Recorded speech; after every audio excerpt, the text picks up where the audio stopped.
Man, oh man, another weekend, another beast episode of the Seven Deadly Sins Season 2, and this was leading into the introduction of Escanor, the seventh and final sin of the Taizai. It did not disappoint, and if you look overpowered in the dictionary, you would see Escanor by the end of this episode.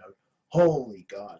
So, we start off with Jericho carrying Bon and Elaine on her back and trying to get out of dodge because obviously you see Garland throwing boulders their way, trying to pinpoint and trying to smash Bon.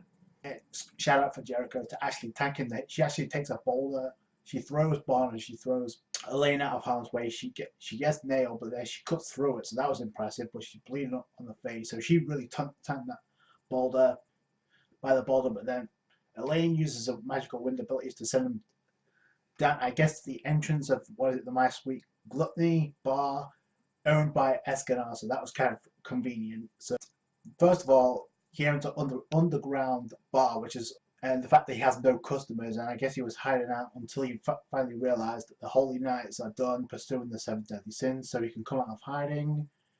And we also come to find out he has a split personality, I guess a Hulk mentality, where he's super timid, super skinny, pretty much a geezer by night, but by day, when the sun comes out, he's a beast, like straight up. So, and Bond pointed that out. So that was Escanor gets the word about the Seven Deadly Sins, so he decides to hide them behind, I guess, a door.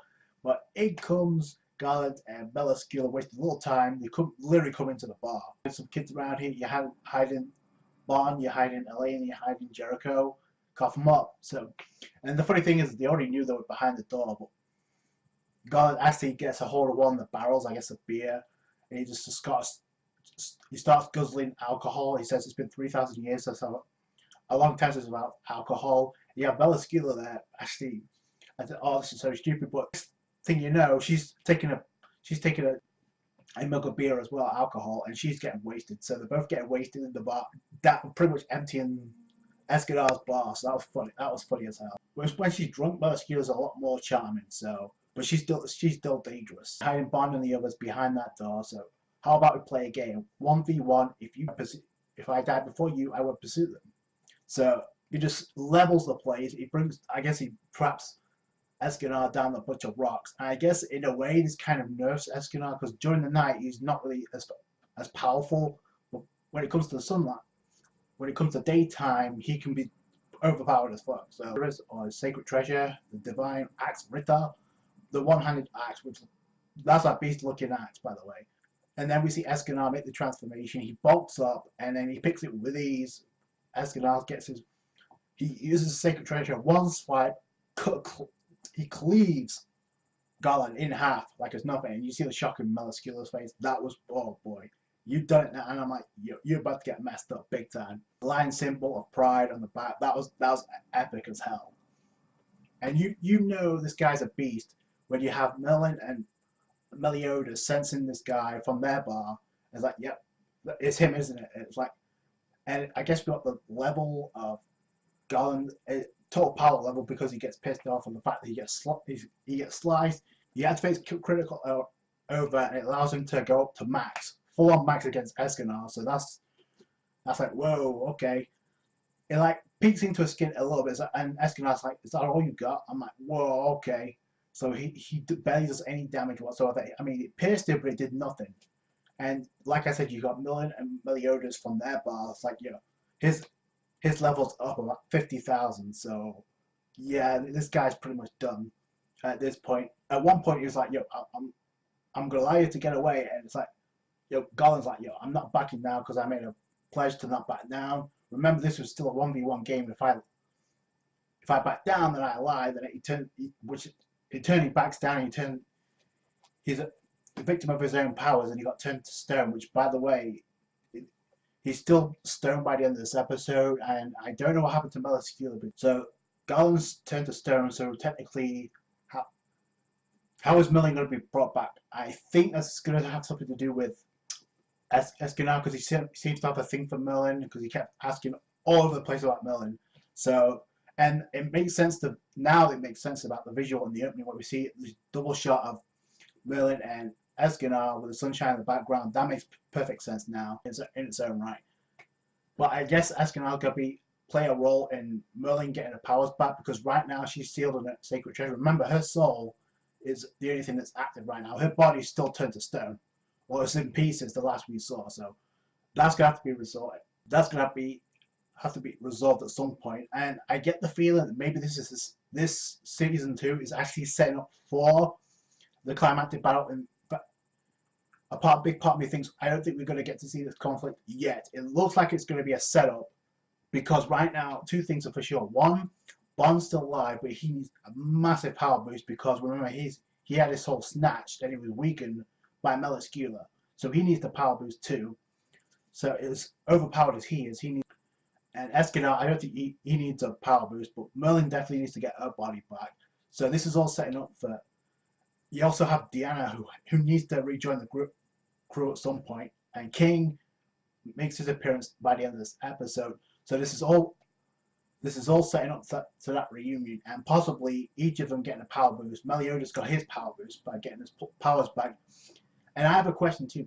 Meliodas pretty much he's already stated that Escanor is stronger than him. Was that before he got his sealed powers back, or after? Because if that's the case, that's going to be a problem for this Ten Commandments. So, and I'm pretty sure Esterosa may be the one to actually fight him. That'd be kind of cool. Seven Deadly Sins reunion in full mass. That's what this is leading towards. I don't know. I could be wrong. I don't know if we're going to get that conflict in this season, given the way things are setting itself up. We're only getting set up to some of the Ten Commandments need to power boost, because they're not to absorb souls throughout Britannia in order to make themselves stronger. So that's going to be a thing. That's going to take some time. You have Diana with Metarona right now. You have King joining up with Bond, and now Escanor by the end of this episode. So this is all leading to people getting power boost, and I guess a reunion of the Seven Deadly Sins. It's imminent, so that's going to happen before the end of season 2, I would think. So I like where this is heading. They're not rushing into this conflict, even though they have teased it with at least two openings. And the way Escanor just trolled the living crap out of Meliscula. Meliscula's like, yo, I have a chivalry when it comes to women. I'll let you go. And Meliscula's like, yo, I'll kind of you, so I'll make your death quickly. She uses the same trick she used against Bond, but and she does actually take the soul, but when she devours it, it's too much for her. It's literally too hot for her to handle. And he activates Sunshine, which engulfs her body in entire flames, so you can't handle that power. Here's the thing: she falls down, and we don't see if she's dead or not. So I'm going to assume she is, but we don't know. So she could reappear again. So she couldn't handle the hot sauce that was Escanor. Escanor, he shoots off, and then he comes back in his skinnier version, because obviously now it's nighttime, and we have an interesting conversation between him and Bond alongside Elaine and Jericho, which was kind of funny. Here's the thing: I don't know how much longer Elaine's sticking around. It seems like it's going to be short-lived. So this is a way of wrapping up loose ends, and this is why King reappears by the end of this episode. Like, I guess that siblings send off before she disappears. There was a point in this episode when Bond was actually concerned for Jericho. It's like, yo, get the hell out of here, take Elaine and go.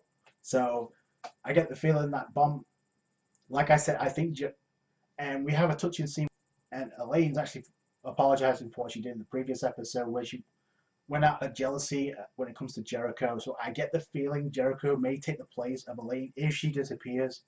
And if Bond comes to terms with that, that's going to be where it kicks in. So I could be wrong. Who knows? We'll see how things play itself out. Escanor's definitely, speaking of connections, he definitely has a thing for Merlin. So that's going to be comic relief up the ass. So I can't wait for that. All in all, decent episode. Great introduction for Escanor. Man, he really took it to Garland and Meliscula. And I guess the question now is, how's he going to fare when it comes to the rest of this Ten Commandments, and what's going to happen when he meets up with the captain, the Centaur, Meliodas. I can't wait for that. That's it from me. Thank you so much for watching. Like this review if you did appreciate that. Subscribe to the channel for more 7 Deadly Sins. Catch you guys later.